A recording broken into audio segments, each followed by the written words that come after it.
Si je vous dis bien le mot démocratie participative, qu'est-ce que ça évoque pour vous en quelques phrases? Ça évoque énormément de choses, mais la définition la plus classique, la plus ouverte de la démocratie participative, c'est l'ensemble des démarches, des dispositifs qui visent à associer les citoyens ordinaires au processus de décision.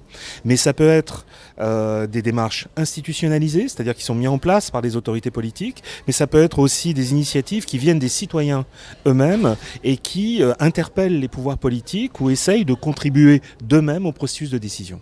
D'accord. Alors justement, qu'est-ce qui pour vous manque aujourd'hui pour faire évoluer la démocratie, la démocratie en général et plus précisément la démocratie participative en France? Il y a deux choses qui manquent, vraiment. La première, c'est la volonté politique. La volonté politique des élus de changer leur modalité de prise de décision. C'est-à-dire de faire en sorte qu'ils prennent au sérieux des démarches qu'ils mettent en place par ailleurs, parce qu'ils y sont obligés par la loi ou parce qu'ils pensent qu'il est nécessaire de faire de la démocratie participative. Mais elle n'a de sens, cette démocratie participative, que si elle a un lien réel avec la décision finale. Elle n'a de sens que si elle a une influence. Alors que la plupart des démarches qui sont aujourd'hui menées par les élus sont des démarches un peu de cosmétiques, de consultation sans réelle prise en compte dans la décision. Et puis la deuxième chose qui manque, et qui manque de plus en plus, c'est la confiance. La confiance que les citoyens peuvent avoir dans ces démarches. À force d'avoir été illusionnés par des expériences qui n'ont mené à rien, et puis à force aussi de croire ou de penser que les élus ne prendront pas en compte leur volonté et sont éloignés d'eux, ils ne participent pas, et restaurer la confiance, c'est ce qui sera le plus long et le plus coûteux. D'accord. Et alors, ici, qu'est-ce que vous aimeriez découvrir ou apprendre peut-être aussi de ces rencontres? Qu'est-ce que vous attendez de ces rencontres? Alors ces rencontres sont les deuxièmes ou troisièmes du type.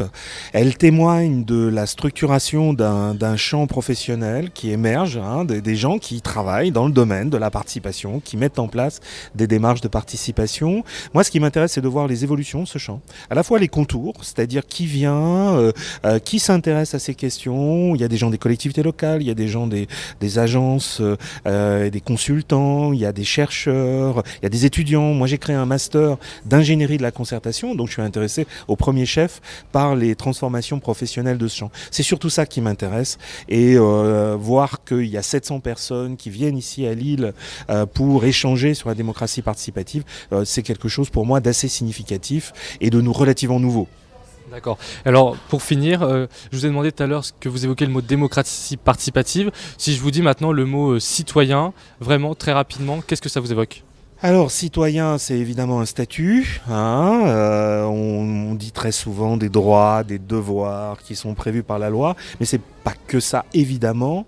Un citoyen, c'est quelqu'un qui finalement prend au sérieux son rôle de citoyen, qui s'engage, qui développe des formes de confiance en lui-même et en les autres, qui lui permettent de s'engager réellement dans la vie publique.